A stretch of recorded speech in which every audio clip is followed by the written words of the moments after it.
Vincennes University Jasper campus participated in the National Teach-In for Global Warming Solutions with 2 days of presentations along with classroom activities across the disciplines. Students heard from Valley Watch President John Blair. Blair focused on the non-attainment air quality status in southern Indiana from the largest concentration of coal-fired electric power plants in North America.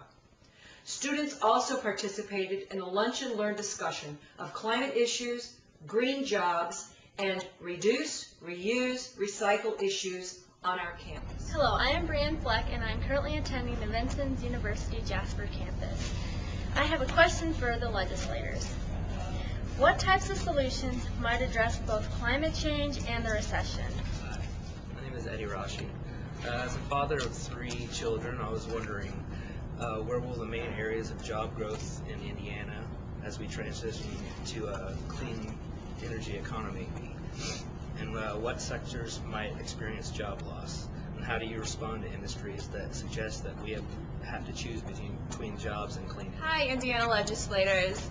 I'm a 19-year-old college student who's very passionate about the environment. How do you plan to help me and my fellow young people plan for a future in climate change that will dominate our natural and economic environment? Hi, my name's Angie Rehart Mayfield, Assistant Professor of English at Vincennes University. One thing that attracted me about teaching at VU is I love southern Indiana, its beauty and rural landscape, but now I found out that, this is probably one of the least safest places to live. I bought a beautiful farm and an acre lake, and we love to fish, but now I'm afraid to eat those fish because of the mercury levels. We have Gibson County Power Plant releasing 342 million tons of contaminants each year.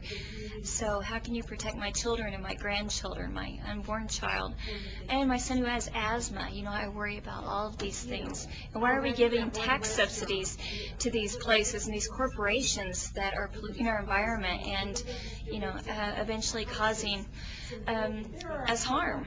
And so I have a lot of questions. And why are we so willing to invest billions of dollars to protect our investment in foreign oil, yet we're so reluctant to just invest in renewable energy such as solar power and things that could help us? And so I have a lot of questions and concerns, and I want to know what you want to do about it. My name is Joe Rashi, and I'm a student at Vincennes University Jasper Center, and I'm a nursing student.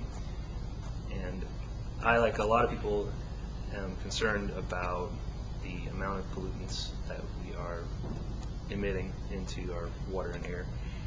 And one of those pollutants, mercury, is present in Indiana in levels that are higher than most places in the world.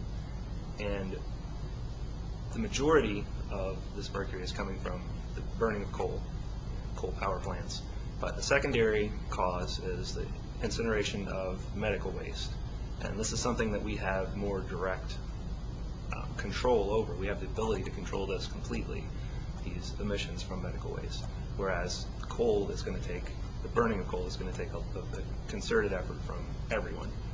So it just seems that this mercury from medical waste could be dealt with, and I would like to hear more public debate about it in the future. Hey, my name is Fred Hillenbrand, and I'm a student at Vincennes University Jasper and Vincennes. I'm married and have 4 kids, and I have a couple questions. And my first question is going to be, what are we doing for our young kids and everybody in elementary and high school as far as classes about the environment? How are we teaching our young that this doesn't happen again? How are we teaching our young about natural resources and renewable energies? That was my first question. The second question, what about us? I mean, what about all the universities around here in Indiana and surrounding areas? Where are the classes and the majors and everything for green energy? Where's that going? Everybody's talking about it, but where can we go to get it? Where's it at? Hi, I'm Jane Melchior, and I teach English. I'm professor of English at Vincennes University Jasper, and have a couple of comments I'd like to make. We just got rid of the president who told us to go out and shop. For well over 50 years, we've been befuddled about our values, believing that buying more stuff is going to make us happier, and it's necessary. That lie is unraveling.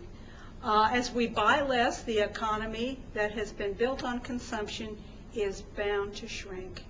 Rather than prop up that old shop until you drop mentality that's using up resources and causing global warming and has made 5% of the world's population the consumer of 25% of the world's resources and creator of 25% of the world's waste, we need to allow a new economy to emerge.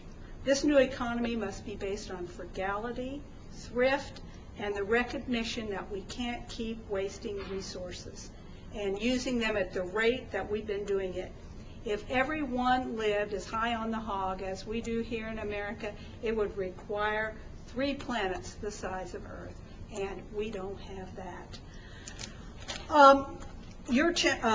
We need to consider the impacts of everything that we do on everyone else in the planet, the plants and the animals, other people from other nations, and when we in the U.S. demand more than our fair share, this is a leading cause of terrorism, and we need to recognize that.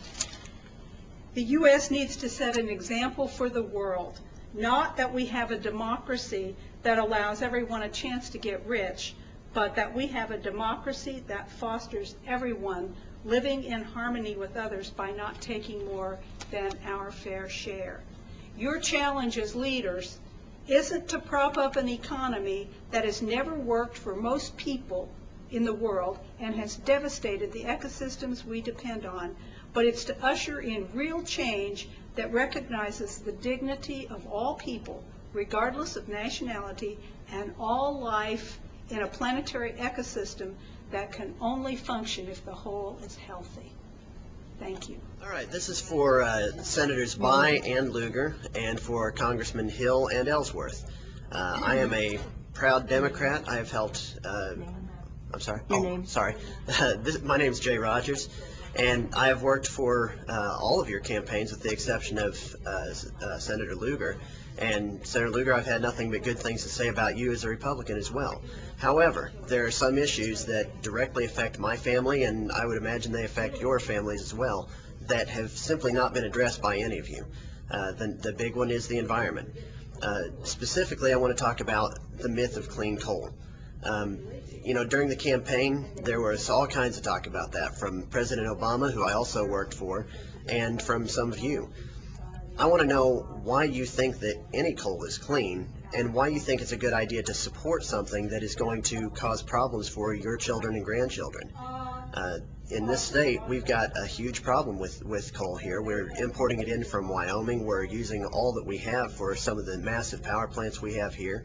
And, you know, I understand the economic side of why we, think we need it, but there's more to the world than the economy. I am concerned about the economy, but in 50 years, if the world is no longer inhabitable by humans, the economy is sort of a moot point. And your children and grandchildren are the ones who are going to inherit that problem. I want to know what you're going to do about that.